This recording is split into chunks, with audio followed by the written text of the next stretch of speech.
1절 말씀. 열왕기하 4장 1절입니다.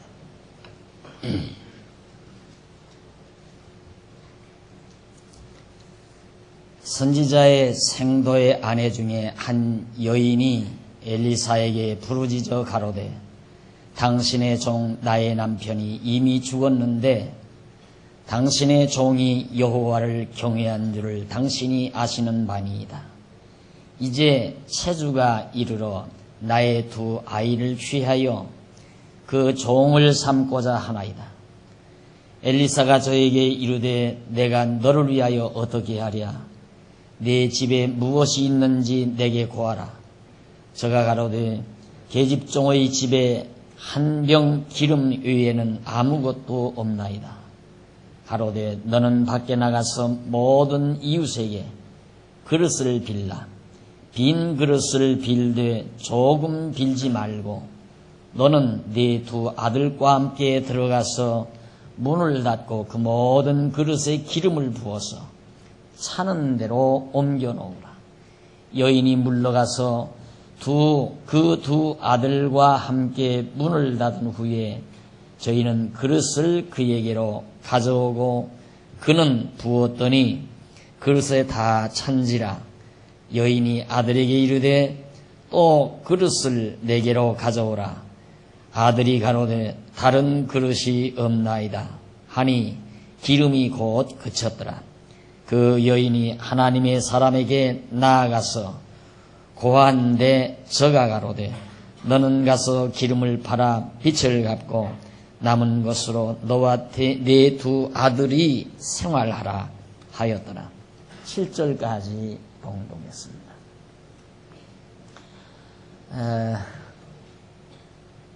지난 시간에 우리는 하나님께서 요단에 물이 솟아나는 표적을 통하여 바로 하나님의 권능의 능력을 보여주는 교훈의 내용을 저희들이 살펴봤습니다. 계속되는 표적을 통한 교훈의 내용인데 오늘 여러분들에게 소개해드릴 내용은 사장에 나오는 백성에게 향한 여러 가지 표적이 있습니다.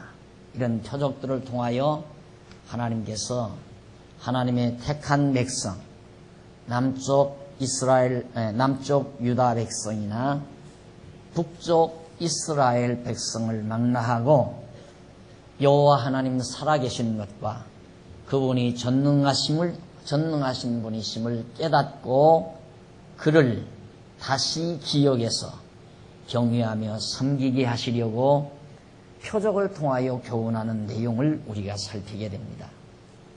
그 첫 번째 표적은 이제 여러분들이 본문 말씀을 통해서 들으신 대로 선지자의 생도, 그러니까 엘리사가 이제 제자들을 모집해서 제자들을 불러서 늘 하나님의 말씀을 가르치는 자들이 있었습니다.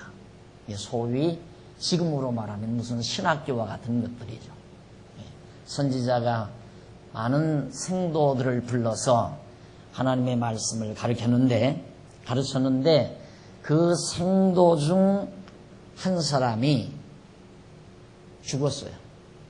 그래서 그 아내 중에 한 여인, 그 남편이 죽은 여인이 바로 자기 남편의 스승인 엘리사에게 쫓아와서 내가 여호와 경외하는 것을 당신이 잘 알지 않습니까? 아시다시피 남편이 죽었습니다. 그런데 아들이 둘이 있는데 체주들이 내 남편이 진 빚을 갚으라고 바로 요구하면서 갚지를 못하게 되자 내게 있는 두 아들을 데려다가 자기네들의 종을 삼으려고 합니다. 이걸 어찌하면 좋습니까? 라고 그렇게 사정을 했습니다. 그때 엘리사가 그 생도의 아내에게 하는 말이 내가 당신에게 어떻게 해주기를 원하느냐? 물론 원하는 것은 자기가 지은 빚을 다 갚아주기를 원하고 지금 어려운 난관을 해결해 주기를 원하는 거겠죠. 그래서 엘리사는 내게 있는 것이 뭐냐? 있는 걸 말해봐라. 그러니까 기름 한 병밖에는 없다 이거예요. 먹을 기름 한 병밖에는. 그러거들랑 밖에 나가서 내가 준비할 수 있는 대로 적게 준비하지 말고 많은 병을 준비하라고 그랬습니다. 그러니까 그래가지고 그 병에다가 너희 자녀들과 함께 들어가서 그 기름을 다 채우라고 그랬어요. 한 병밖에 없는 기름을 병에다가 붓기만 하면 계속해서 이제 기름이 늘어날 거다. 그러니까 그걸 가지고 그걸 팔아서 너희 남편이 지은 빚을 다 갚아주고 그래도 남을 거니까 그것은 생활비로 잘 써가면서 네 아들 둘을 잘 기르도록 해라 하는 해결책을 바로 엘리사 선지자가 자기 생도의 아내에게 말해 주었습니다. 자, 이렇게 하루는 그렇게 이제 그런 일이 있었는데 그건 두말할 것 없이 이제 그런 방법으로 해서 결국 생도의 아내의 어려운 문제가 해결이 되죠. 아마 이런 것을 듣는 순간에는 무슨 동화에서나 나오는 이야기처럼 들리실지 모릅니다. 그러나 이러한 일은 선지자, 참 선지자로 오신 예수님께서도 물고기 2마리와 떡 5개를 가지고 5,000명, 그러니까 그걸 나누어주면 나누어주는 대로 계속해서 늘어나가지고 물고기 2마리와 떡 5개로 5,000명이 먹고도 12광줄이나 남는 놀라운 기적을, 표적을 예수님이 행하신 것을 우리가 잘 알고 있습니다. 마치 그런 것과 같은 그런 방불한 그런 기적이라고, 표적이라고 생각을 합니다. 자, 없는 것을 있게 하시는, 아무것도 없는 데서 천지를 창조하신 하나님의 능력이 기름병, 한 병, 있는 기름병을 가지고 그걸 많게 하는 거야 아무것도 아니죠. 그러나 우리 인간의 능력을 감안한다면 그건 도저히 있을 수가 없는 겁니다. 어떻게 기름 한 병으로 여러 병의 기름을 만들 수가 있는가? 이것도 불신앙의 요소일 수밖에 없죠. 그래서 안 믿어지는 거예요. 자유주의 신학자들이 이런 것들을 다 거짓말이라고 하는 이유는 안 믿어지니까 거짓말이라고 하는 거거든요. 그러나 오늘 우리가 천지와 만물을 창조하신 하나님을 일단 그 하나님이 존재하고 그 하나님의 능력을 믿는다면 이런 것은 속된 말로 새발의 피죠. 아무것도 아니라 이 말. 있는 기름으로 기름을 좀 많게 그렇게 표적을 행한다는 것은 아무것도 아니죠. 이런 표적보다도 더 큰 표적이 지난 주일에도 말씀드린 대로 죽었다가 다시 살아나는, 예수님이 죽었다가 3일 만에 부활하는 표적이 가장 최대의 큰 표적이라고 성경은 가르친다고 했습니다.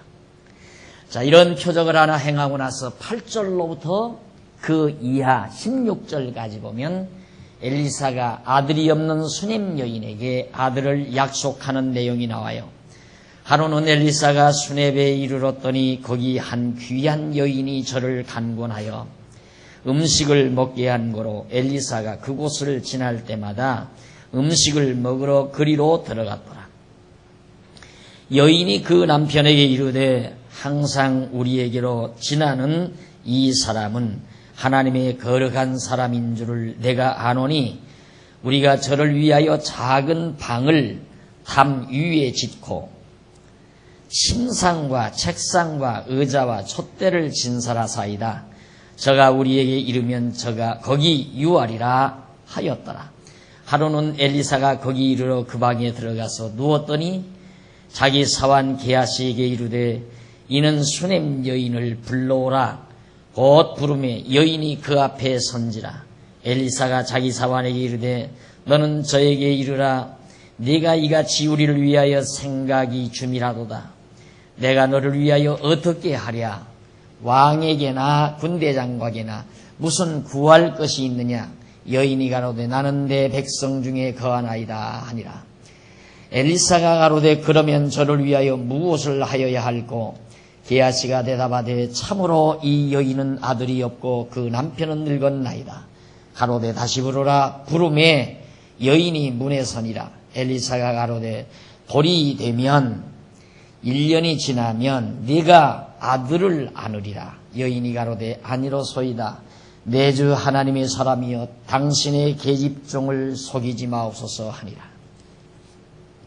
자, 그 당시 이제 그런 기름병에 관한 표적을 행한 이후에 하루는 엘리사가 수렙에 이르렀어요. 수렙이라는 그런 마을에 이르렀는데 거기에 한 귀한 여인이 하나 있어가지고 저를 강권하여 음식을 먹게 한 거로 엘리사가 그곳을 지날 때 음식을 먹으러 그리로 들어갔다고 했습니다. 그러니까 이 여인이 하나님의 종 엘리사가 우리 마을에 왔다, 우리 성읍에 왔다 하니까 가서 엘리사를 초대를 한 거예요. 초대를 해서 맛있는 음식을 접대를 했습니다. 그러는 동안 담장 위에다가, 담이라는 게 아주 널찍하죠. 그 위에다가 별실, 엘리사가 머물 수 있는 별실을 급조를 한 겁니다. 빨리 만들어가지고 거처하기에 불편이 없도록 했어요. 그래서 엘리사를 그 방에 모신 겁니다. 엘리사가 하나님의 종 엘리사가 가만히 생각하니까 이 여인이 하는 일이 너무 주밀하고 아주 센스가 있다 이 말이죠. 그래서 엘리사가 저 여인이 무슨 소원이 있을까 하고 자기 수종자에게 가서 물어보라고 그랬어요. 그러니까 물어보니까 아무 소원이 없다 이거예요. 그런데 어째서 저 여인이 저렇게 우리를 이렇게 극진히 대접하는가 싶어가지고 이 얘기를 하니까 그 자기를 수행하는, 엘리사를 수행하는 자가 말하기를 저 여인이 아들이 없습니다. 그러니까 오라고 그랬어요. 엘리사가 오라고 해서 내년 이맘때 돌이 지나면 당신이 아주 귀한 아들을 품에 안게 된다. 이러고 얘기를 했어요. 그러니까 이 수냄 여자가 남편도 다 늙고 이미 자기도 이미 노쇠했는데 어떻게 아이를 갖느냐 이거죠. 날 속이지 마십시오. 그리고 날 절망하게 하지 마십시오. 공인이 1년 동안 내가 기대를 했다가 갖지 못하면 내가 얼마나 낙심이 크겠습니까? 그 말이죠. 그렇게 한 이후에 17절부터 보면 4장 17절에 보면 이런 말씀입니다. 아니 17절이 아니죠. 네, 17절부터 보면 여인이 과연 잉태하여 돌이 돌아오매 엘리사의 말한 대로 아들을 낳았더라. 그 아이가 저기 자람의 하루는 곡식 빼는 자에게 나가서 그 아비에게 이르렀더니 그 아비에게 이르되 내 머리야 내 머리야 하는지라. 그 아비가 사환에게 명하여 그 어미에게로 데려가라 하매 곧 어미에게로 데려갔더니 낮까지 어미의 무릎에 앉았다가 죽은지라. 아이가 죽어버렸어요. 그 어미가 올라가서 아들을 하나님의 사람의 침상 위에 두고 문을 닫고 나와서 그 남편을 불러 이르되 청컨대 한 사환과 한 나귀를 내게로 보내소서. 내가 하나님의 사람에게로 달려갔다가 돌아오리이다. 그 남편이 가로되 초하루도 아니요 안식일도 아니요늘 그대가 오늘날 어찌하여 저에게 나아가고자 하느냐. 여인이 가로되 평안이니이다. 이에 나귀 안장을 지우고 자기 사환에게 이르되 모라 앞으로 나아가라. 내가 말하지 아니하거든 나의 달려가기를 천천히 하게 하지 말라 하고 드디어 갈멜산으로 가서 하나님의 사람에게로 나아갑니다. 하나님께서 선지자 엘리사를 통해서 언약한 대로 아들은 낳았어요. 낳아서 낳았는데 아주 무럭무럭 잘 자라는데 하루는 머리 아파 하더니만 아이가 죽어버렸어요. 그러니 이 여인이 얼마나 낙심이 크겠습니까? 그러자 이 여인은 죽은 아이를 바로 엘리사를 머물게 하던 그 방에 눕혀놓고 엘리사가 지금 갈멜산에 가 있는데 학생들을 가르치기 위해서 갈멜산으로 가 있는데 거기를 쫓아간 거예요. 나귀를 안장을 지우고 사환을 시켜서 빨리 몰아서 가라고. 그래서 갈멜산으로 가가지고 거기 하나님의 사람이 멀리서 저를 보고 자기 사환 게하시에게 이르되 저기 수넴 여인이도다. 저기 지금 수넴 여자가 오고 있다 그 말이에요. 너는 달려가서 저를 맞아 이르기를 너는 평안하냐? 네 남편이 평안하냐? 아이가 평안하냐 하라 하였더니 여인이 대답하되 평안하다 하고 산에 이르러 하나님의 사람에게 나아가서 그 발을 아는지라. 게하시가 가까이 와서 저를 물리치고자 하며 하나님의 사람이 가로되 가만두라. 그 중심에 괴로움이 있다마는 여호와께서 내게 숨기시고 이르지 아니하였도다. 여인이 가로되 내가 내 주께 아들을 구하더이까 나를 속이지 말라고 내가 말하지 아니하더이까. 엘리사가 게하시에게 이르되 네 허리를 묶고 내 지팡이를 손에 들고 가라. 사람을 만나거든 인사하지 말며 사람이 내게 인사할지라도 대답하지 말고 내 지팡이를 그 아이 얼굴에 놓으라. 아이의 어미가 가로되 여호와의 사심과 당신의 혼의 사심을 가리켜 맹세하노니 내가 당신을 떠나지 아니하리이다. 엘리사가 이에 일어나 여인을 쫓아가니라. 게하시가 저희의 앞에서 가서 지팡이를 그 아이의 얼굴에 놓았으나 소리도 없고 듣는 모양도 없는지라. 돌아와서 엘리사를 맞아 가로되 아이가 깨지 아니하였나이다. 엘리사가 결국 엘리사에게 이 여인이 쫓아와서 내가 언제 아들 구했습니까? 아들 달라고 내가 했습니까? 나를 속이지 말라고 내가 그렇게 말까지 하지 않았습니까? 그런데 어째서 아들을 나에게 주시더니만 그 아들이 채 장성하기도 전에 죽게 만들었습니다. 그러니까 엘리사가 그러거들랑 지팡이를 주어서 이거 가지고 가서 아이 얼굴에 올려놓으라. 안 간다 이거예요. 당신이 직접 가서야 된다 이 말이죠. 그래서 엘리사가 함께 일어나서 이제 게하시가 저희 앞에 함께 일어나서 그 종 게하시가 저희 앞에 가서 지팡이를 그 아이에게 얹어놨어요. 엘리사하고 그 여인 앞으로 먼저 빨리 가가지고 그러나 돌아와서 엘리사를 맞아 가로되 아이가 깨지 않습니다. 지팡이 올려놔도 일어나질 않습니다. 그 말이에요. 그러니까 32절 엘리사가 집에 들어가 보니 아이가 죽었는데 자기의 침상에 눕혔는지라. 들어가서는 문을 닫으니 두 사람뿐이라. 엘리사가 여호와께 기도하고 아이의 위에 올라 엎드려 자기의 입을 그 입에 자기의 눈을 그 눈에 자기의 손을 그 손에 대고 그 몸에 엎드려 아이의 살이 차차 따뜻하더라. 결국 꼭 맛 아는 거죠. 아기를 엘리사가 맛 안아서 하고 나니까 점점 아이의 체온이 돌아오기를 시작했습니다. 그래서 엘리사가 내려서 집안에서 한 번 이리저리 다니고 다시 아이 위에 올라 엎드리니 아이가 7번 재채기하고 눈을 뜨는지라. 캑캑 재채기를 7번 하더니만 눈을 뜨고 다시 살아났습니다. 엘리사가 게하시를 불러서 저 수넴 여인을 불러오라 하니 곧 부름에 여인이 들어가니 엘리사가 가로되 내 아들을 취하라. 여인이 들어가서 엘리사의 발 앞에서 땅에 엎드려 절하고 아들을 안고 나가니라. 결국 죽은 아들을 살려내는. 예수님께서도 그랬죠. 예수님께서도 라인성 과부의 아들이 죽어서 상여가 나가요. 묻기 위해서 나가는데 통곡을 하며 오는데 잠깐 그 상여 멈추라고 해서 죽은 바로 라인성 과부의 아들을 살려준 표적적 사건이 있습니다.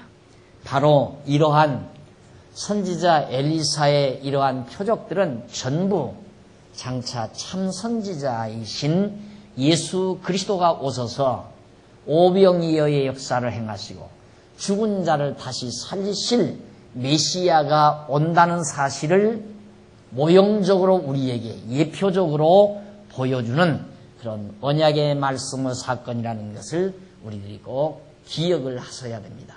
그러니까 우리는 야 엘리사가 죽은 아이를 살렸네 이런 사건으로 놀라는 정도에서 끝나는 것이 아니라 왜 이런 말씀이 구약 성경에 기록이 되어 있는가? 예수님 오시기 전 이 구약 아니에요. 구약. 구약은 언약이라고 그랬어요. 언약. 그리고 이건 신약이고, 신약이란 말은 새로운 언약, 이건 옛 언약이란 말이거든요. 그러면 이건 성취, 이루어진다 이 말이죠. 언약대로 이루어진다. 이게 이제 신구약 성경 단데, 그러면 구약에 지금 현재 우리가 공부하고 있는 열왕기 하에 어째서 기름병 표적, 기름병을 한 병 가지고 여러 병을 만드는 이런 표적을 엘리사가 행하고 죽은 아이를 살려내는 이런 표적을 왜 여기서 행하는가, 구약에서. 이렇게 행하는 이유는 장차 메시아가 와서, 예수 그리스도가,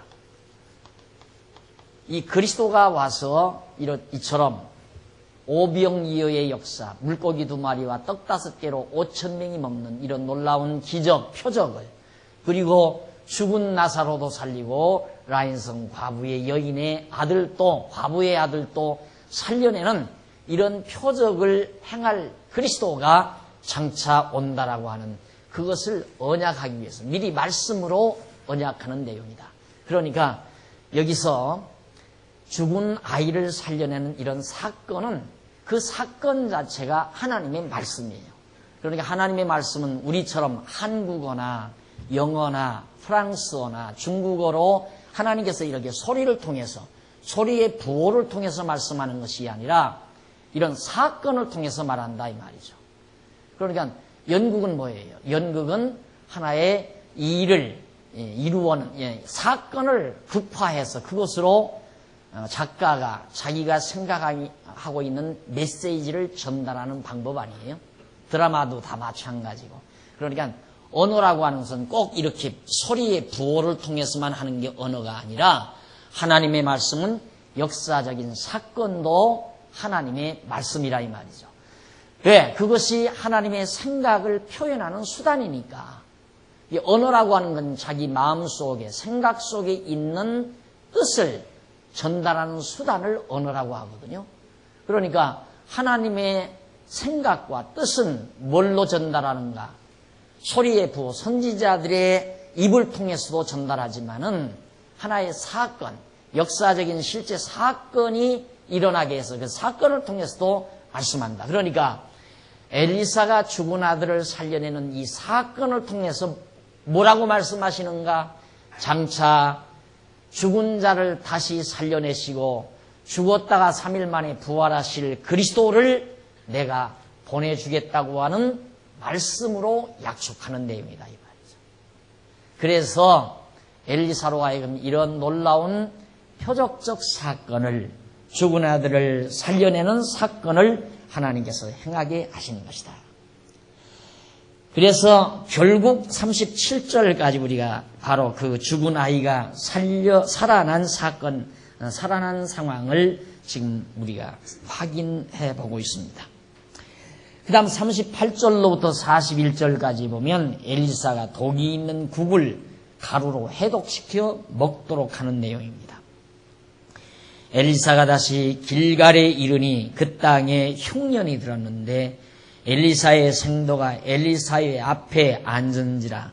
엘리사가 자기 사환에게 이르되 큰 솥을 걸고 선지자의 생도들을 위하여 국을 끓이라 하매 한 사람이 채소를 캐러 들에 나가서 야등덩굴을 만나 그것에서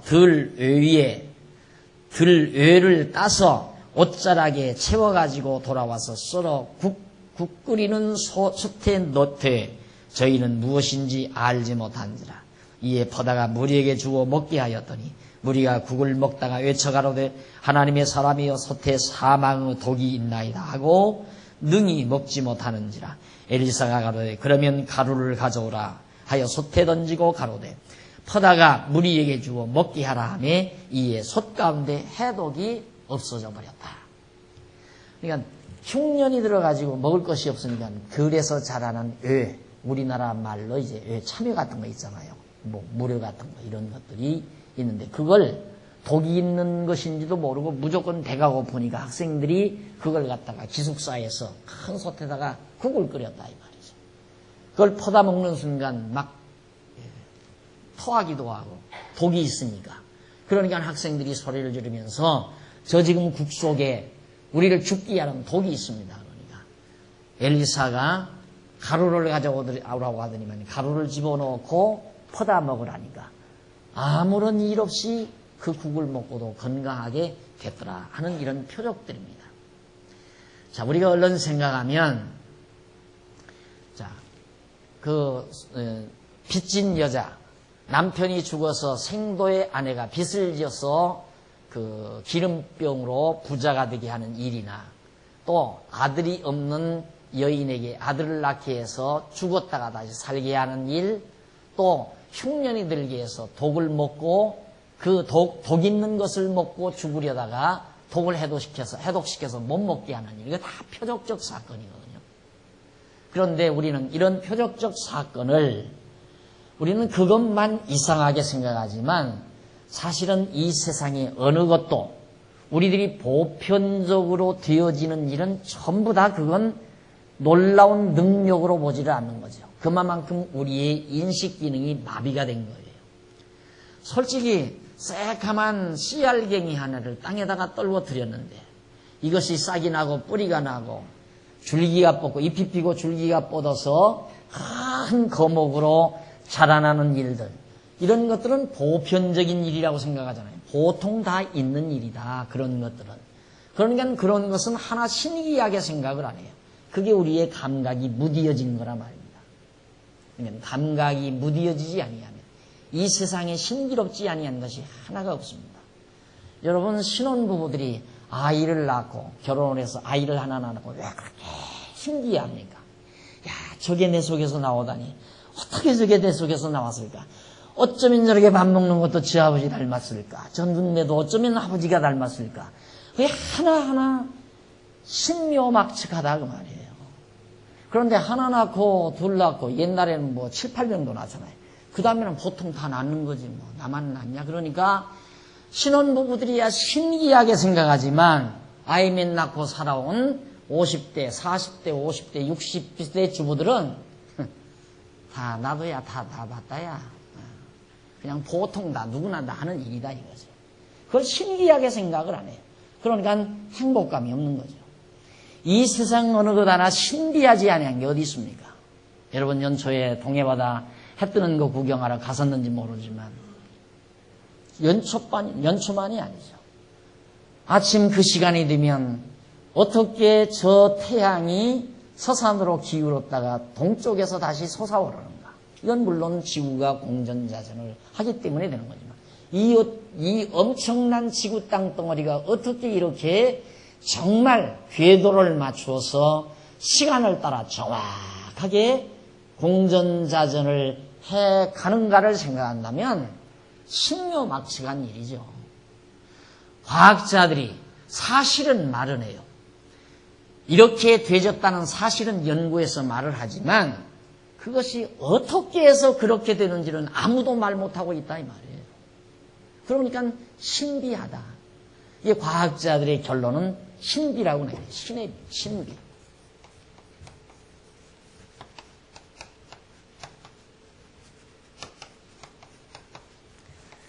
하나님의 비밀이다 이 말이죠. 신의 비밀. 그러니까 하나님만이 아시는 일이다. 이 과학자들이 하는 얘기 아니에요. 과학자들이. 처음에 뭐 아폴로 G1호 쏘아 올려가지고 거기 이제 뭐 가가린하고 누군가 타고서 우주선 타고 가잖아요. 첫 마디가 와 신비롭다. 신비롭다. 모르겠다. 이게 어떻게 이렇게 됐는지 모르겠다. 우리는 이 지구 이것도 솔직히 예를 들어서 어떤 다른 혜성에, 다른 달에, 다른 별에 어떤 생물체가 있다 하십시다. 생물체가 우리와는 상황이 전혀 다른 어떤 생물체가 있다 하십시다. 그 생물체가 지구에 와서 이걸 보고 와 이런 세계도 있구나. 야 신비롭다. 너무너무 신비로울 거예요. 그런데 우리의 이성 기능이 다 마비가 돼 있어요. 왜 마비가 돼 있는가?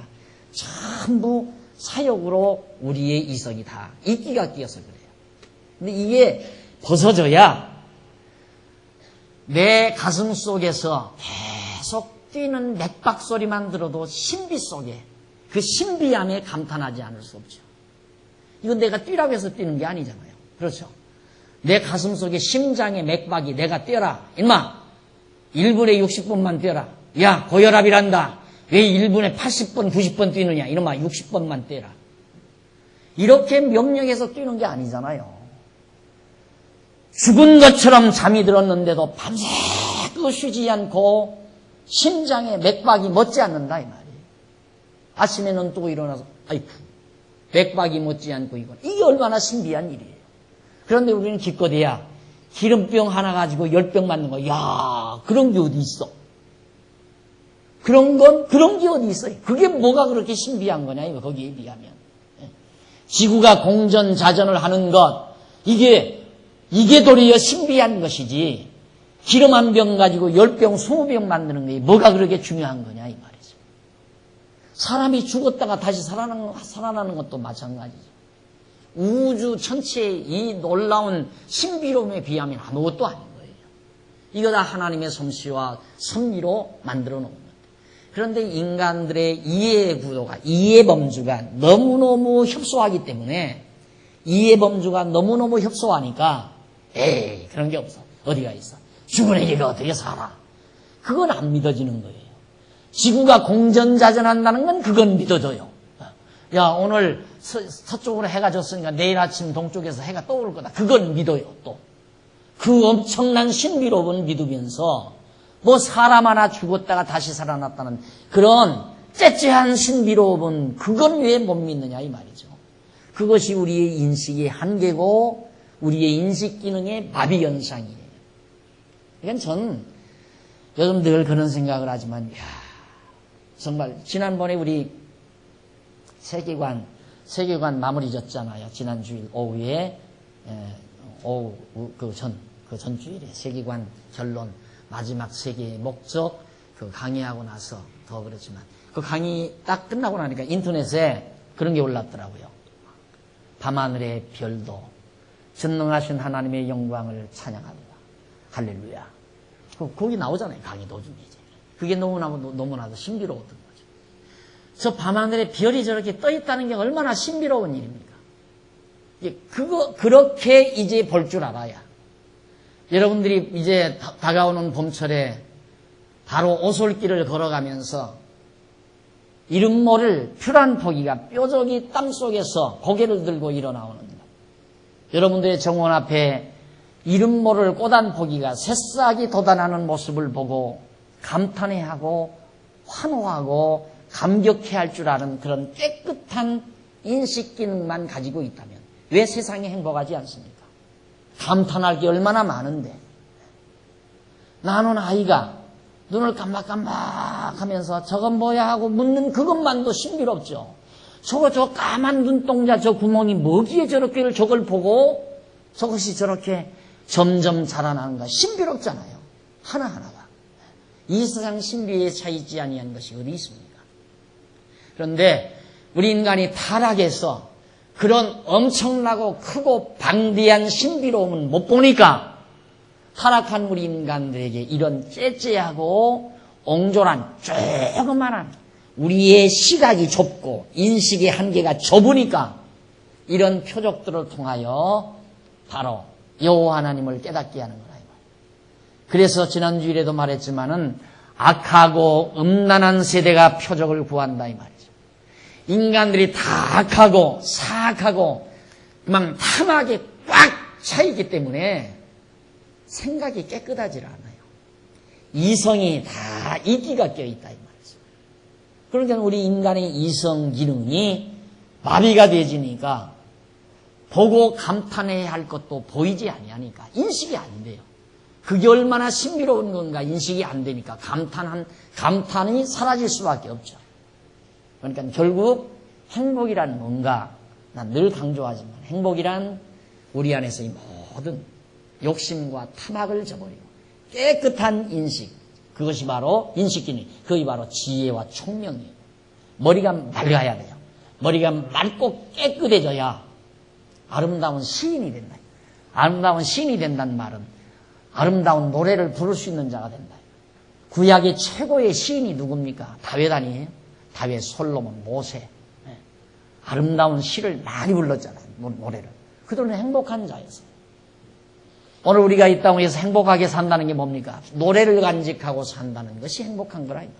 노래는 어디서 나옵니까? 감동에서 나오는 거예요. 감동이 있을 때 나와요.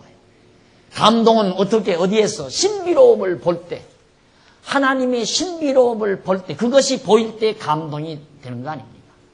그러니까 우리가 큰 감동, 이 웅장한 감동을 볼 수 있으면 뭘 째째한 표적을 볼 필요가 뭐 있습니까? 그러니까 악하고 음란한 세대가 야 기름 한 병 가지고 10병 만들어봐라. 떡 한 덩이 가지고 5,000명 먹여봐라. 이런 표적을 행해보라고 한다 이 말이에요. 그런 거나 보고 야 신비롭다 하니까.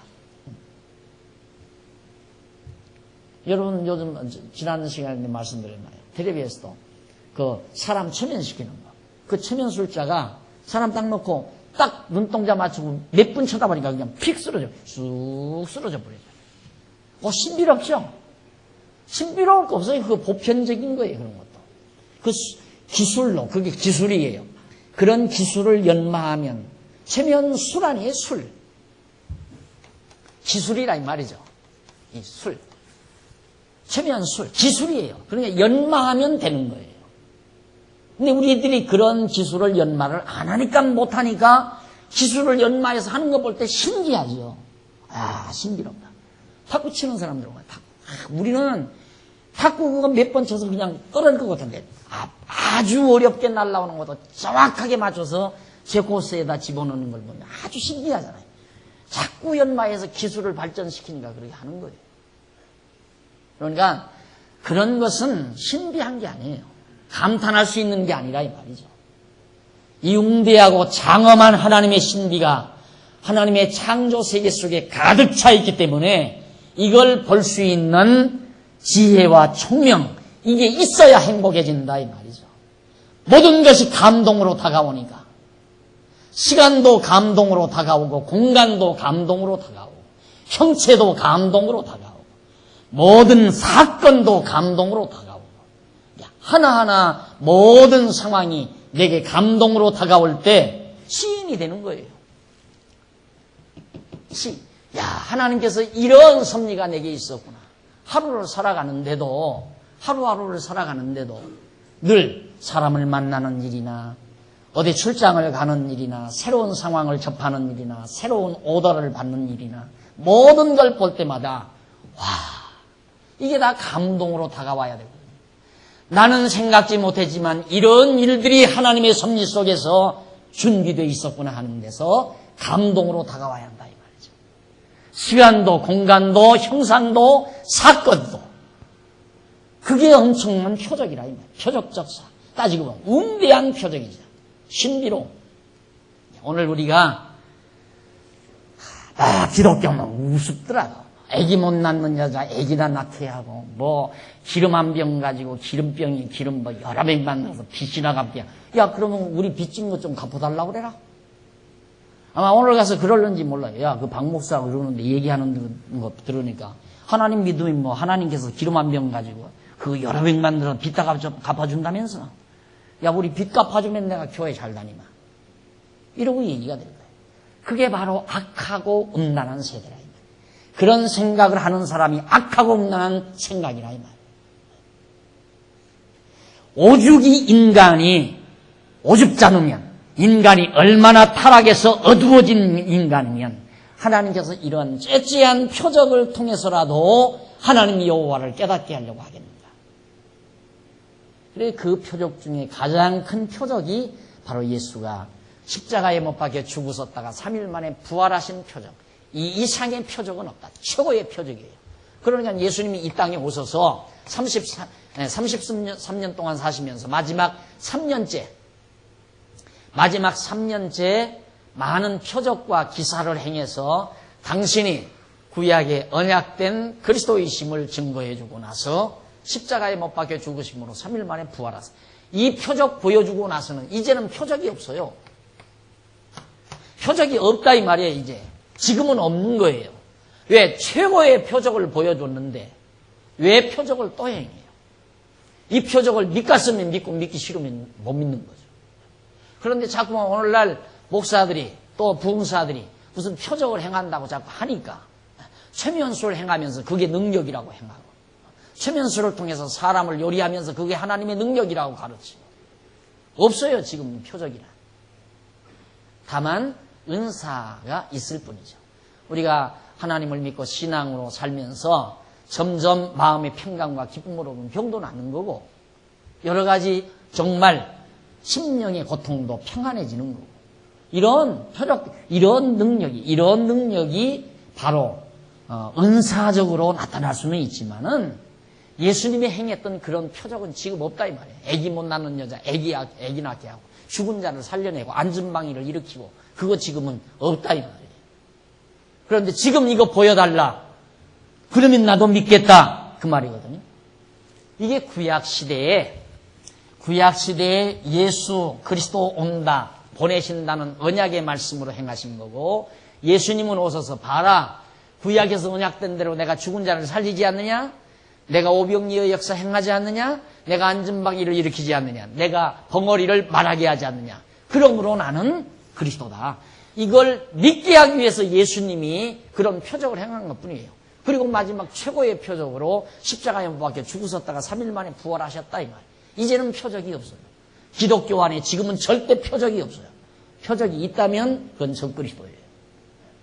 그러니까 이제는 우리가 정말 어리석게 그런 죽은 자를 살려내고 안전방위를 일으키고 뭐 암 환자가 고쳐지고 하는 그런 표적을 보고 예수를 믿는 것이 아니라 하늘의 지혜로우신 예수 그리스도를 우리가 영접해서 그럴 믿음으로 말미암아 우리에게서 모든 더럽고 추한 우리의 이성을 마비시키는 우리 인간의 지성을 마비시키는 이런 모든 이끼 같은 더러운 것들을 다 제거해버려서 총명 있는 명철하고 총명한 지혜자가 되어서 아까 말씀드린 대로 다가오는 시간과 공간과 형상 모든 사건들을 감동으로 맞이할 수 있는 왜? 너무너무 신비로우니까 감동스럽지 아니한 게 어디 있어요?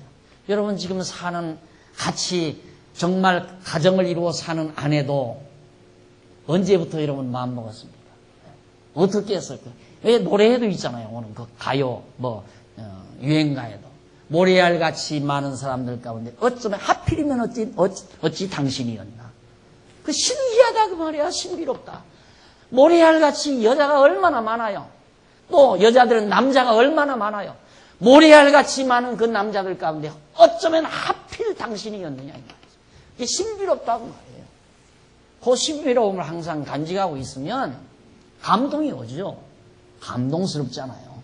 둘이 함께 산다는 게 감동스럽고 둘이 함께 살면서 나 닮은 아들, 딸 낳고 산다는 것도 너무너무 감동스럽고 우린들 언제 이런 예배당 지어놓고 이렇게 하나님 말씀 공부하며 살 것을 생각이나 했습니까? 그러니까 볼 때마다 감동스러운 거죠. 야, 참 신비롭다. 누구마따나 박 목사가 돈 긁어내는 것도 아니고 돈 버는 재주가 있는 것도 아니고 어서 도둑질해 온 것도 아니고 우리가 이렇게 하려고 막 몸부림치면서 애쓰는 것도 아니고 그런데 어떻게 이렇게 여러분들 여기 다들 집사님들 오잖아요. 여기 그냥 올 때마다 차 타고 올 때마다 저 입구에서 바라볼 때마다 신기해 죽겠다는 거죠. 그렇게 사는 거예요 인생을. 비록 10평짜리든 20평짜리든 30평짜리든 아파트 문을 드나들 때마다 이 아파트가 우리 가족들이 살 수 있는 공간이 되었다니 참 감동스럽다. 여러분 아마 서울에서 연애한 분들은 그런 것 저 엄앵란이가 그런 말을 하더라고요. 엄앵란 씨가 자기가 한이 있다면 후회가 있다면 뭐가 한스러우냐. 연애 시절에 남산에 올라가서 둘이 손 꼭 잡고 저렇게 많은 사람들이 사는 집이 있는데 우리 집은 어디 있지? 이 말 한마디 못 해본 것이 한이라고 그러더라고요. 그렇게 연애 한번 못 해본 것이. 아마 여러분 그러고 서울에서 연애하시는 분들은 그렇게 하셨을 거예요. 어디 갈 데 없으니까 남산 그 계단 또박또박 올라가서 서울 시내 다 들어가고 막 그냥 모래알처럼 불빛이 밝혀졌을 때 그런 생각 다 들었잖아요. 언제 우리는 저런 공간 하나 마련하나. 그런데 지금 30평짜리, 40평짜리 마련했잖아요. 그런데 왜 감동스럽지 않죠? 그런데 왜 기쁨이 없느냐 이 말이죠. 더러워졌어요. 생각이 더러워졌어요. 이성이 마비됐어요. 그리고 우리의 마음에 허욕이 차 있어요. 그래서 감동스럽지 않다 그 말이에요. 어떻게 아파트 문 열고 들어가면서 감동이 없어요? 그때 연애 시절 생각하면 감동 있고도 10번도 1000번도 있어야죠. 안 그래요? 그게 총명하고 지혜로움이라 이 말이에요. 명철하다 지혜롭다는 건 바로 그걸 말하는 겁니다. 아주 막 욕심이 가득 차서 탐욕이 가득 차가지고 뭐 보이는 게 있나? 전부 다 돈으로만 보이고 모든 일을 돈으로 연결시키고 전부 다 그렇게 해서 우리가 사는 데서 우리의 인식 기능이 마비가 되고 이해 기능도 마비가 되고 우리의 감정도 전부 두탁해져 버리고 여러분 50대 넘어진 주부를 어떻게 알고 있느냐? 뜨거운 냄비도 그냥 들고 다녀. 뜨거운 냄비도 갖다 가 그냥 성에다 손으로 맨손으로. 그러나 신혼부부들 장갑 막 두툼한 장갑 만들어 놓잖아요. 그거 끼워야 그거 들죠. 왜? 감각이 예민해야지. 그런데 오랜 동안 살다 보니까 살결도 두터워지고 자꾸 만지다 보니까 다 둔해져 버려. 뜨거운 건지 찬 건지 몰라. 우리 이거 되살려야 돼요. 우리의 인식 기능도 예민해야 되고 감각도 예민해야 되고 그래서 작은 일에도 감동할 줄 알고 작은 감동에도 눈물이 젖고 이렇게 돼야 사람 사는 행복이 있죠. 그래야 우리에게 표적 보여달라. 야, 하나님이 그 박 목사들 한번 우리 집에 와서 기도해서 아기 좀 낳게 해달라고 해봐라. 야, 지금 병 들었는데 이 병만 낫게 해주면 내가 지금 요즘 고혈압인데 나 지금 당뇨병이 걸렸는데 하나님께 기도해서 박 목사들이 당뇨병만 낫게 하면 내가 열심히 교회 다니마. 악하고 음란한 세대의 생각이라는 말이에요. 얼마나 장엄한 하나님의 신비가 이 우주 만물 속에 가득 차 있는데 감동할 수 있는 요소가 한도 끝도 없이 있다 이 말이에요. 한도 끝도 없이. 이걸 예민하게 보면서 살아가는 것이 총명하고 지혜롭고 명철한 자의 삶의 모습임을 기억하셔야 할 겁니다. 오늘 이스라엘 백성과 유다 백성들은 너무너무 둔탁해서 여호와 하나님 다 잊어버리고 우상에 눈이 멀어버렸고 자기 고집과 자기 아집으로 살아가려는 이런 못된 백성들에게 하나님께서 엘리사를 통하여 이 표적을 보여주고 있는 겁니다. 이 째째한 표적을 별것 아닌 표적을 하나님께서 보여준다. 그래서 하나님 여호와 살게 하시려. 애기들 가르칠 때 그렇게 가르치잖아요.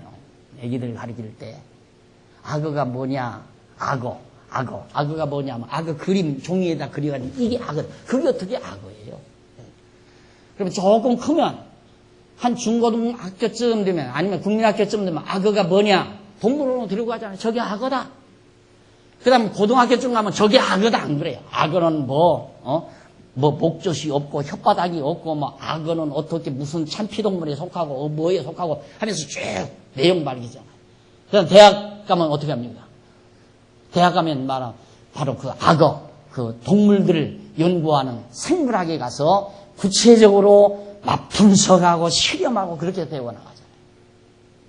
그러니까 기껏해야 너무 유치하니까 타락한 이스라엘 백성, 유다 백성들이 너무 유치하니까 기껏해야 기름 한 병으로 10병 만들어서 20병 만들어서 빚 갚고 먹고 살게 만들어내는 이런 표적 정도나 보여주는 거예요.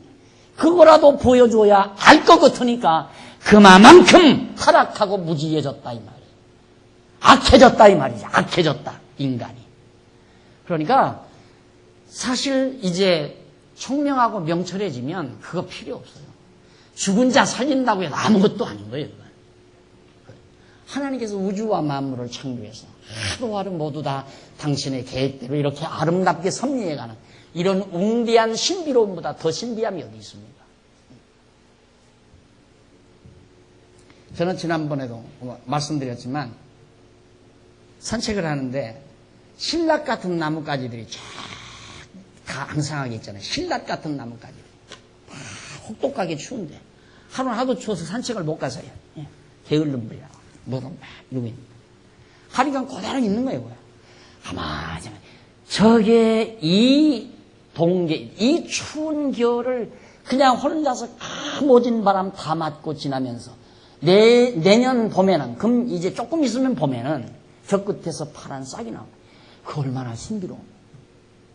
우리가 얼른 생각하면 그게 깡깡 얼을 거 아닙니까? 이 신락 같은 가지가 깡깡 얼어서 그냥 그거 다 죽어버리고 말 텐데 어떻게 그게 깡깡 얼어 죽지 아니냐고 내년 봄에는 거기서 새싹이 돋느냐 이 말이죠. 너무 신기하잖아요, 그런 것들도. 그런 작은 일들이지만 그게 엄청난 놀라운 신비로움이거든요. 그런 것들도 다. 이 우주 속에는 거듭 말씀드리지만 우리가 감동하고 살 수 있는 것들이 너무너무 많습니다. 그래서 어떻게 예수 믿고 살면서 문학가가 안 되는가? 예수를 믿고 하나님의 말씀을 깨닫고 지혜롭고 총명해져 가지고 어떻게 문학가가 안 되는가? 고도의 문학인이 되죠. 고도의 문학인. 고도의 예술인이 되고. 왜? 보이니까. 아름다움이 보이니까. 문학인이나 예술인은 모든 사물 속에서 아름다움이 보여야 되잖아요. 사람들이 보지 못하는 그 아름다움을 캐내서 아름다움을 노래하거나 아름다움을 묘사하면 그것이 아름다운 문학이에요.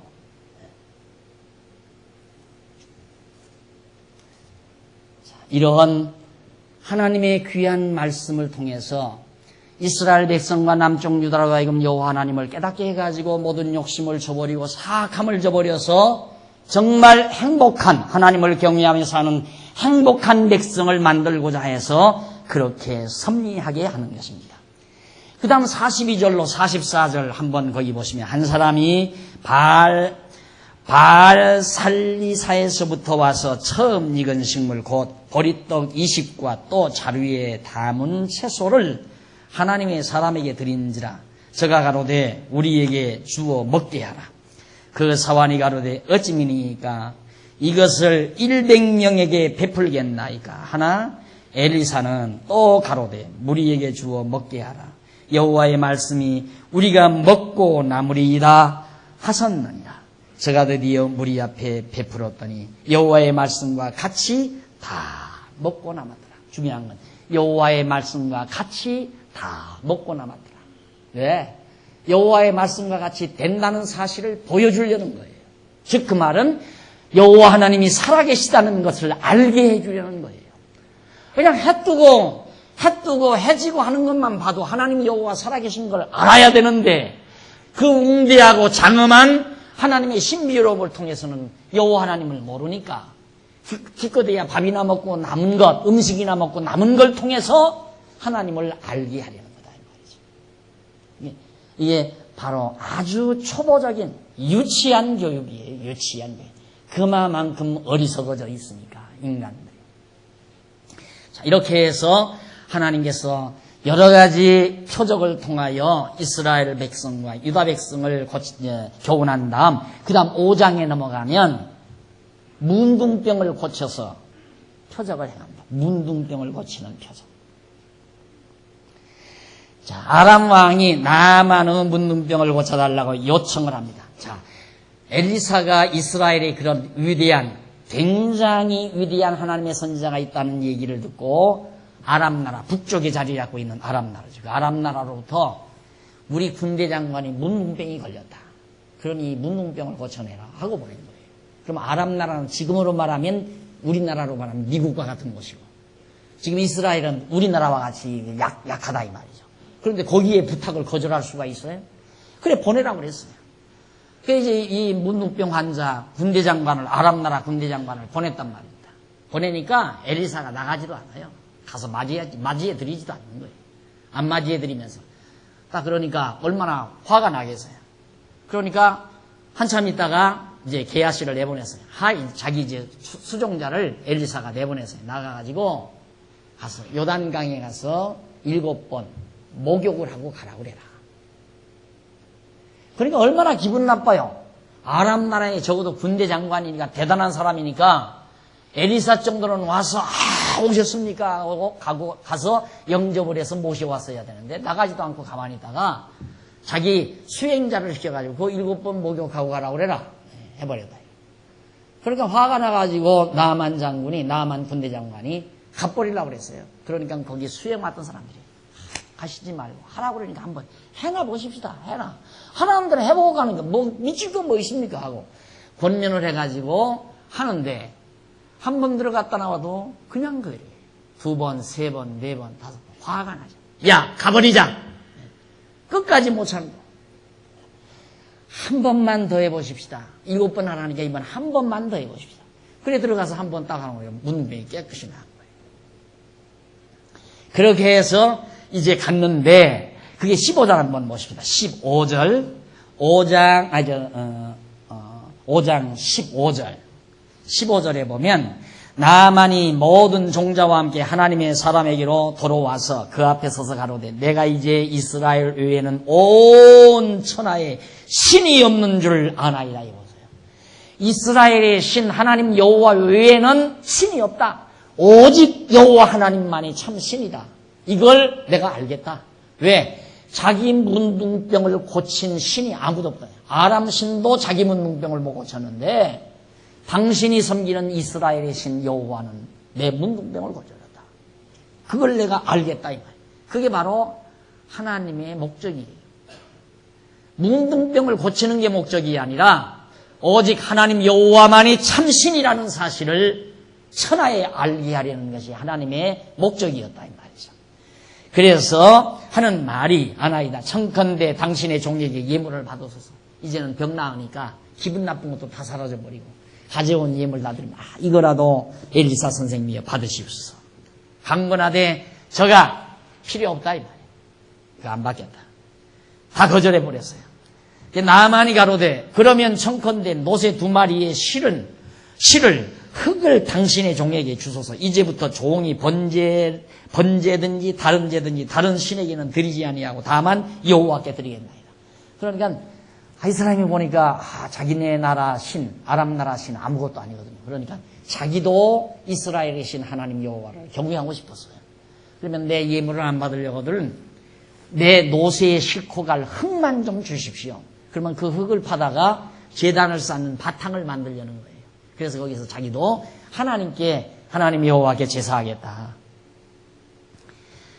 그러면서 오직 한 가지 일이 있사오니 여호와께서 당신의 종을 사유하시기를 원하나이다. 곧 내 주인께서 리모노 당에 들어가 거기서 숭배하며 내 손을 의지하심에 내가 리모노 당에서 몸을 굽히오니 내가 리모노 당에서 몸을 굽힐 때 여호와께서 이 일에 대하여 당신의 종을 사유하시기를 원하나이다. 이 나만 군대 장관이 참 괴로움이 하나 있어요. 그러니까 용서해달라. 그게 뭐냐? 그러니까 내가 왕을 섬기기 때문에 우리 왕은 리몬 신이라는 신을 섬깁니다. 그게 아람 나라 신이거든요. 리몬이라는 신이. 그런 신을 섬기기 때문에 그 우상, 리몬이라는 우상을 이렇게 이제 안치해 놓은 그 신당에 들어가서 왕이 이렇게 절할 거 아닙니까? 절할 때 할 수 없이 자기도 왕을 수행하면서 절을 할 수밖에 없습니다. 마음에 있는 거 아니니까. 그건 좀 엘리사 선생님께서 이해를 해서 내 이 잘못을 용서해 주십시오 하고 부탁을 했습니다. 그러니까 19절 엘리사가 가로되 너는 평안히 가라. 저가 엘리사를 떠나 조금 지내가라. 걱정하지 말고 평안히 가라 이 말이에요. 그런 거 걱정하지 말고 가라 이 말이죠. 그렇게 해서 이제 떠났는데 그 뒤에 무슨 사건이 있었느냐 하면 엘리사의 신하 하나가 그 엘리사에게 배우는 이제 수행원 하나가 게하시라는 사람이 있었죠. 20절로 27절 그 게하시가 결국 자기 스승 엘리사를 속여서 나만의 예물을 받고 저주를 받습니다. 나만이 자기 병을 낫고 너무 고마우니까 예물을 갖다 엘리사에게 줬는데 엘리사가 거절했잖아요. 그러니까 게하시가 가만히 보니까 저거 아깝다. 저거 받으면 얼마나 좋을까. 욕심을 보고. 그러니까 항상 돈만 눈에 보이는 거, 그 눈이 문제예요. 돈에 집착된 눈은 진리가 보이지 않는다. 알았습니까? 돈에 집착된 너는 진리가 보이지 않는다. 그래서 내가 항상 연구하는 우리 후배 목사님들한테 아무것도 생각하지 말고 책만 봐라. 글자만 봐라. 성경만 보라는 말이에요. 교회에서 예산 어떻게 세웠나 그것도 보지 말아라. 안 보는 것이 훨씬 낫다. 내가 그 말을 신신당부를 하지. 자꾸 돈 생각하고 어떻게 하면 이득이 더 남을까 이 생각만 자꾸 하게 되면 진리를 보는 눈이 흐려져요. 자꾸만. 이 게하시가 예물을 보더니만 눈이 돌아가 버린 거예요. 그래가지고 이제 나만 장군이 돌아가는데 뒤쫓아갔어요. 몰래. 자기 스승 엘리사 몰래 쫓아가가지고 가서 나만 장군한테 스승님께서 우리 엘리사 선생님께서 그 예물 달라고 그럽니다. 그래가지고 그걸 받아다가 숨겨놨다. 이게 저주받을 짓 아니에요. 그래서 22절 보세요. 저가 가로되 평안이냐. 나만이 이제 물은 거예요. 쫓아가니까. 게하시가 쫓아가니까 평안이냐. 우리 주인께서 나를 보내심에 말씀하시기를 지금 선지자의 생도 중에 두 소년이 에브라임 산지에서부터 내게 왔으니 청컨대 당신은 저에게 은 1달란트와 옷 2벌을 주라 하시더이다. 나만이 가로되 바라건대 2달란트를 받으라 하고 저를 억지하여 은 2달란트를 2전대에 넣어 매고 옷 2벌을 아울러 2 사환에게 지우매 저희가 게하시 앞에서 지고 가니라.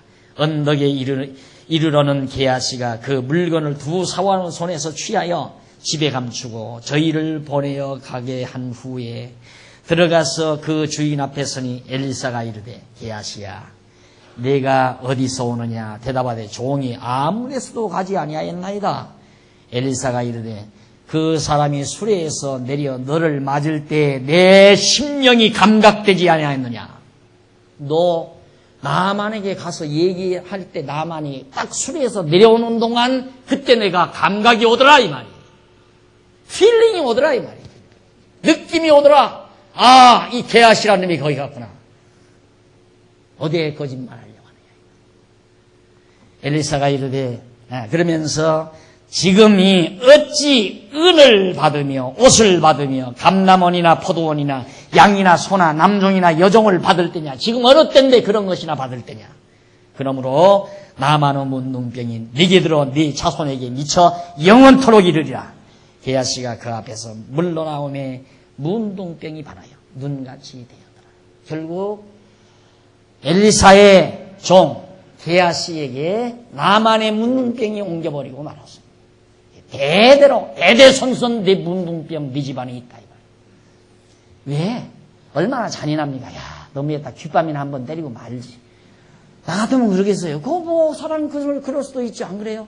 그 욕심 그 얼마나 아까워요. 어려울 때. 지금 흉년이 들어서 먹고 살기도 힘든 때인데. 그러니까 선생님 몰래 가서 좀 돈푼 좀 받으려고 하는 거 인간이 보통 있는 일 아니에요. 그럼 엄마 내가 안 그랬는데 그럴 수 있어? 너 이리 와. 나한테 귓밤 좀 한번 맞아. 한두 대 때리고 말지. 그래 어떻게 일평생 대대손손 문둥병 집안으로 살게 하느냐. 그것도 뭘 뜻하는 겁니까? 하나님의 전능하신 능력을 대대로 보게 하려고. 저 집안 왜 저렇게 문둥병이래? 그래서 그랬대. 야, 여호와 하나님 살아계십니다. 이스라엘 백성들이 그래야 그걸 깨닫는다 이 말이. 그래야.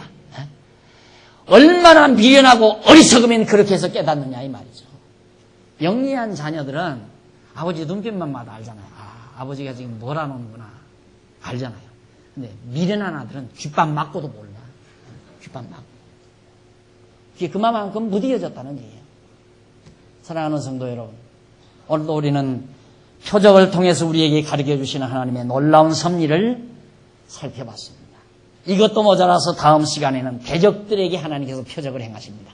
6장에 보시면 우리 모두 다 이제는 하늘의 참 지혜자로 오신 예수 그리스도를 통하여 우리도 지혜로워지고 예수가 그리스도심을 깨달아 지혜로워지고 총명해지고 명철해져서 그런 째째스러운 표적을 보지 않고도 날마다 내게 밀려오는 시간과 공간과 형상 그리고 나아가서 모든 사사건건 하루하루 내 생활 속에서 밀려오는 감동과 감격을 가지고 늘 여호와의 놀라운 능력의 영광을 찬송하며 사는 슬기로운 삶이 되시기를 바라면서 오늘 말씀을 줄입니다. 기도하시겠습니다. 전능하신 하나님 아버지, 우리는 죄와 어둠으로 무디어져서 도저히 진리를 알지 못하던 죄인이었습니다. 하오나 우리로 거듭나고 중생케 하소서 하나님의 말씀을 말씀대로 보게 하시고 예수를 그리스도로 믿게 해서 하나님 살아계신 하나님 여호와를 경외하며 섬기게 하신 이 놀라운 은혜를 진심으로 감사합니다. 하오나 게하시의 눈을 어둡게 만드시던 하나님, 게하시의 눈이 재물을 보고 어두워지게 하시던 하나님, 오늘 우리를 또 이 세상 바라보면서 어두워질 때가 많습니다. 미련해질 때가 많습니다. 하나님 아버지여, 지혜와 총명을 거두지 마시고 항상 우리의 마음속에 밀려오는 감동과 은혜의 영광의 찬미가 끊어지지 아니하는 슬기로운 귀한 하나님의 백성들 되도록 인도해 주시옵시기를 비오며 예수님 이름으로 기도드립니다. 아멘.